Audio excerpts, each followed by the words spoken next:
Harrison Ford stood in the first-class line at Los Angeles International Airport, dressed simply in a faded flannel shirt and worn jeans, a stark contrast to the polished luxury around him. A man nearby eyed him with disdain, his arrogance barely concealed. What happened next left every passenger on that plane speechless and changed one life forever. Before we start, let us know where you're watching from, and if you love stories like this, subscribe to the channel. The airport buzzed with its usual chaos, people hurrying, voices overlapping, luggage wheels clattering across the terminal. Amid it all, one man stood calmly in the first-class line. That man was Harrison Ford. His scuffed boots and battered leather bag looked like they'd seen decades of travel. There was no flash, no hint of his Hollywood legend status. Yet anyone who looked closely could sense something different, not in his clothes, but in the quiet confidence he carried, a stillness that cut through the frenzy. Ford waited patiently, his half-smile scanning the crowd, unfazed by the rushed glances or the contrast between himself and the other passengers. Right behind him stood Marcus Vaughn, a man who couldn't have been more different. Vaughn wore a tailored suit, gleaming shoes, and a watch that screamed wealth. Every move he made was deliberate, as if he needed the world to know he belonged here. His eyes flicked over the line, landing on Ford with a smirk. "First class, huh?" Vaughn said, his voice laced with mockery. "Didn't know they were handing out upgrades to just anyone." Ford turned slightly, his gaze steady and unreadable. "Life's full of surprises," he said, his tone dry, almost amused. Vaughn's smirk faltered. He'd expected a sharper retort, something to fuel his judgment, but Ford's calm threw him off, and he wasn't ready to let it slide. "No offense," Vaughn pressed his smile tight, "but you don't look like you belong up here with the heavy hitters." Ford raised an eyebrow, the faintest grin tugging at his lips. "Maybe I just liked the extra legroom," he said, turning back to the line. The boarding call sounded and first-class passengers moved forward. Vaughn, still bristling, followed close behind, his strides sharp, while Ford walked at his usual steady pace, unbothered by the bustle. When they reached the plane, the unexpected happened. Vaughn checked his ticket, glanced up, and saw Ford settling into the seat right next to his. "You've got to be kidding me," Vaughn muttered, shaking his head. He sat down, letting out a low chuckle as if the universe was playing a joke. "Of all the seats," he said under his breath. Ford looked at him, his expression calm but with a hint of wry humor. "Looks like we're in this together," he said politely. Vaughn crossed his arms, trying to mask his discomfort. It wasn't just sitting next to Ford. It was the idea that this man he'd dismissed was now sharing his exclusive space. Something about Ford's quiet presence unsettled him in a way he couldn't pinpoint. As economy-class passengers boarded, Vaughn decided to keep poking. "So what do you do for a living?" he asked, his tone casual but smug, as if he already knew the answer. Ford, who was stowing his bag under the seat, looked up and answered simply, "I work in film." Vaughn raised his eyebrows, feigning surprise. "Oh really? Like indie stuff? Low-budget gigs?" Ford gave a slight smile, shaking his head. "Something like that." Vaughn laughed, leaning back. "It's funny how people try to climb into places like this, but some spaces just aren't for everyone. First class, for example." Ford looked at him for a moment, his eyes assessing, but his demeanor unchanged. "I think everyone's got a place," he said, "and sometimes it's right where they're standing." Vaughn let out a short laugh. "That's cute, real philosophical. But the world doesn't work like that." Ford didn't reply immediately, turning to the window as if the conversation was over. But Vaughn wasn't done. "You know," he said, leaning closer, "you might be sitting here, but some things can't be bought. Certain places will never really be yours." Ford didn't respond with words, just gave him a look, patient but firm, that said more than any comeback could. Vaughn leaned back, smirking, thinking he'd won the round. He had no idea the real lesson was just beginning. The plane took off, and in-flight service began.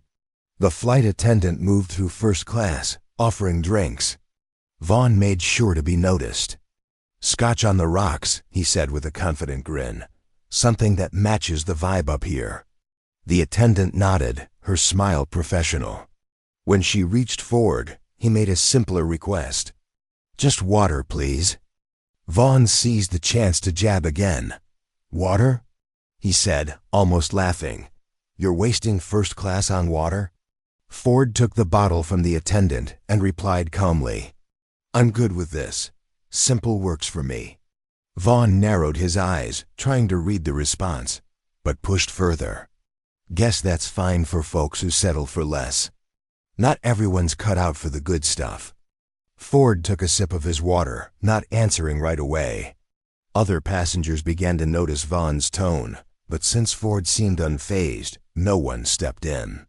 "Maybe the good stuff means different things to different people," Ford said, his voice steady. Vaughn didn't like that. He took a deep breath, trying to keep control. Or maybe some people just don't know what they're missing because they've never had it. The flight attendant, serving another passenger, glanced over, as if considering intervening, but saw Ford handling it with ease. He gave her a slight nod, turning back to the window. Vaughn, unsatisfied, wanted a reaction, but was starting to realize Ford was tougher to crack than he'd thought. To the other passengers, Vaughn's arrogance was growing uncomfortable, while Ford's calm was drawing quiet respect. The flight attendant returned, collecting glasses, and Vaughn kept at it. "You know, life's like first class," he said, gesturing with his drink. "You earn your spot, work hard, and get to enjoy it. But some folks, they're just here on a fluke." Ford set his water bottle on the tray and turned to face him, his gaze steady, but sharper now. "Fluke or not, we're all headed to the same place when this plane lands, aren't we?" he said, his tone calm but pointed. The cabin grew quieter. Passengers who'd been half listening now tuned in, exchanging glances at the subtle clash. Vaughn forced a smile, trying to hide the sting of the response. "Not quite. Some of us are just on a different level. Not everyone gets what it takes to be here." Ford leaned forward slightly, his arms crossed. "I think the real value of being here," he said, gesturing to the seat, "isn't what you've got, but how you act with it." The words landed like a quiet truth. A few passengers nodded subtly, others gave approving looks. Vaughn tried to laugh it off, but his unease was clear. "Nice one," he said, his sarcasm strained. "You should write self-help books." Ford gave a short smile, turning back to his window, ending the exchange without another word. His calm spoke louder than any argument. Passengers began to react quietly, some whispered. Others shot Vaughn disapproving glances. A couple, a few rows back, who seemed to recognize Ford, stayed silent, respecting his privacy, but clearly impressed by his restraint. Vaughn noticed the shift in attention, his once confident posture faltering. He thought he was in control, but the cabin's mood told a different story. Vaughn wasn't ready to back down. As the flight attendant passed by again, he pressed on. "It's funny," he said, his voice louder now. "People who don't belong always talk about humility like it's a prize. Ever notice that?" Ford turned to him, looking him in the eye. "I've noticed people who talk loudest about what they've got are often the ones feeling the least inside," he said, his tone even, but cutting. The words hung in the air. Vaughn froze, struggling for a comeback. Passengers exchanged glances, some visibly struck by Ford's precision. "I'm not being rude," Vaughn said, recovering. "But the world's a jungle. If you don't show your worth, people walk over you. That's reality." Ford leaned back, his expression unchanged. "Maybe," he said, "but real worth doesn't need a megaphone. It shows up on its own." The cabin felt the weight of his words. A few passengers nodded, others gave Vaughn pointed looks. An older woman nearby shook her head, as if Vaughn's behavior was wearing thin. Vaughn sensed the shift, but doubled down. "That's cheap talk," he said, his voice sharp. "The real world doesn't run on nice words." Ford held his gaze, his calm unshaken. "The real world's made of people, Marcus. he said, using his name for the first time. "And how you treat them says more about you than anything you own." Vaughn's face tightened. He glanced around, seeing passengers' eyes on him, curious, disapproving, judging. His strategy was crumbling, and he was starting to feel it. The tension thickened. Vaughn crossed his arms, trying to hide his discomfort, but his irritation was obvious. Ford seemed untouched by the exchange, turning to him with a measured tone. "You know, Marcus, I get it. The world's tough, and you want to prove you're on top. But sometimes that need to show off comes from something deeper, a doubt, a fear you're not enough." Vaughn's brow furrowed, unsure if this was a jab or an olive branch. "Fear?" he said, laughing it off. "You're way off." "I've got nothing to prove." Ford gave a slight smile. "Maybe, but I've seen people chase status to fill a hole inside. Deep down, they're just looking for something real." The words hit Vaughn harder than he expected. He fell silent, fiddling with his watch, his bravado slipping. He tried to rally. "That's not me. I've earned everything, and I don't need a lecture from some nobody." Ford stayed calm, watching him carefully. "I'm not lecturing," he said. "I'm just saying, sometimes we're so busy proving ourselves, we forget who we're proving it to." Vaughn's jaw tightened, the question lingering in his mind. He wasn't ready to admit it, but Ford's words were cutting through. "Who are we?" he said, his laugh forced. "We're what we make. Without that, we're nothing." Ford's expression grew serious. "I don't think so. We're defined by what we give, not what we take. In the end, what you show the world matters less than what you carry here." He tapped his chest, his words resonating through the cabin. Passengers nodded, some openly staring at Vaughn, who struggled to hold his ground. "That's easy for you to say," Vaughn snapped, his voice rising. "You don't know what I've fought for to get here." Ford didn't flinch. "You're right, I don't," he said. "But I don't need your story to see that when someone's always shouting their worth, it's usually because they're scared it's not enough." The statement landed like a blow. Vaughn's face flushed, his hands clenching.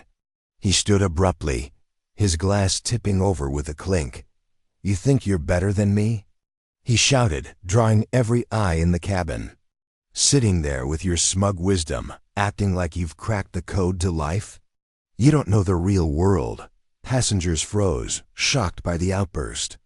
The flight attendant approached, her voice calm, but firm. "Sir, please take your seat." Ford stayed seated, his gaze steady. He waited for Vaughn to finish, then spoke, his tone gentle, but unyielding. "I don't think I'm better than you, Marcus. I just think sometimes we need to stop and ask what really matters. You don't have to prove anything to anyone." The words pierced Vaughn's anger. He stood there, breathing heavily, then sank back into his seat, his eyes averted, looking more defeated than defiant. The cabin fell into a heavy silence. Vaughn stared at his hands, avoiding Ford's gaze, clearly rattled. Ford seemed at ease, as if the confrontation hadn't fazed him. A short while later, the flight attendant approached Ford, her smile warm, her voice carrying through the cabin. "Mr. Ford, the captain asked me to confirm your connection in London, and sends his regards." The name Ford rippled through first class. Passengers who'd been watching widened their eyes.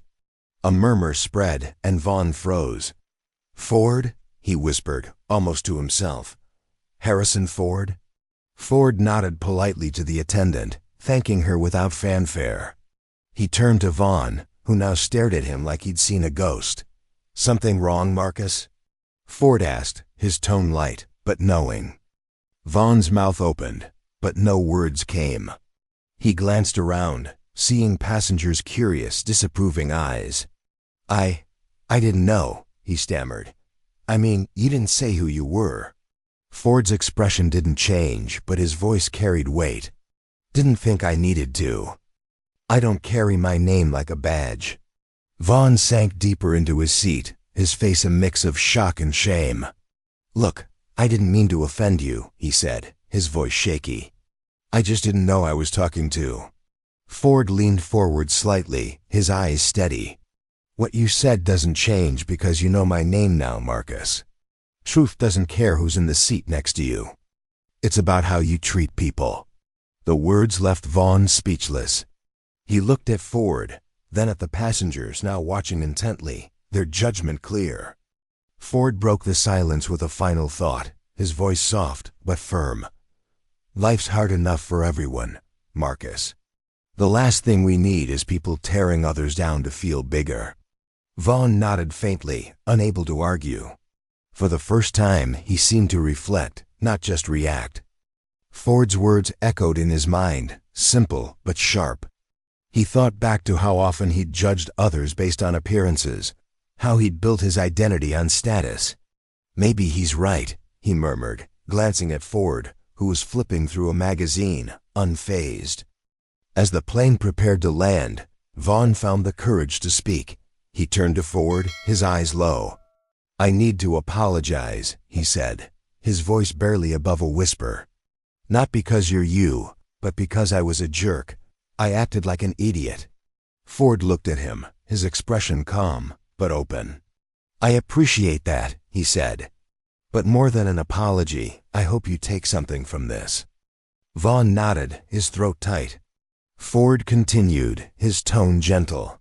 Sometimes what we're chasing out there is what we're missing in here. He tapped his chest again. Figure out what matters, Marcus. Vaughn stayed silent, but the words sank deep. He knew this moment could shift something inside him if he let it. After landing, Vaughn stood in the terminal, watching Ford walk away. A few passengers approached Ford quietly, asking for photos. He obliged with a nod and a quick smile. No rush, no ego. His ease and kindness were effortless, rooted in something real. Vaughn looked down at his watch, the status symbol he'd flaunted, and sighed. He knew he had work to do. Ford's words lingered, a reminder that worth isn't in what you wear or where you sit, but in how you move through the world. As Ford vanished into the crowd, Vaughn felt something new, not just regret, but possibility. Maybe this wasn't a random clash. Maybe it was a chance to rethink everything. The story didn't stay on the plane. Passengers shared it in airport lounges, at dinner tables, in quiet conversations with friends. A businessman who'd watched it unfold told his colleagues in London. This guy thought he was king until Harrison Ford showed him what real class looks like. A retiree recounted it at her book club in Chicago. It wasn't about fame, it was about decency. The moment lived on, not because it was dramatic, but because it was true. People from all walks, retirees in Florida, executives in New York, teachers in Ohio heard it and nodded. It wasn't just about a celebrity humbling a stranger. It was about a choice we all face, to lift others up or tear them down. For Vaughn, the encounter became a turning point. He didn't change overnight, but Ford's words stuck like a splinter he couldn't ignore. He started noticing how often he judged without knowing, how his need to prove himself pushed people away. What matters? He'd ask himself in quiet moments. He didn't have the answer yet, but he was looking. For Ford, it was just another day. He didn't dwell on the clash, didn't need to. He'd said what needed saying and moved on, his life a testament to the quiet power of living true. The cabin that day became a classroom, not just for Vaughn, but for everyone watching. It taught a lesson that echoed far beyond the flight. True worth isn't shouted, it's shown. And in the end, it's not about where you sit, but who you are when you stand. If you believe respect and humility never go out of style, subscribe. The world changes, one choice at a time. Thank you for watching our channel Modern Stories. If you liked our video, you should subscribe for more amazing videos like this. Have a healthy and happy day. See you in the next one.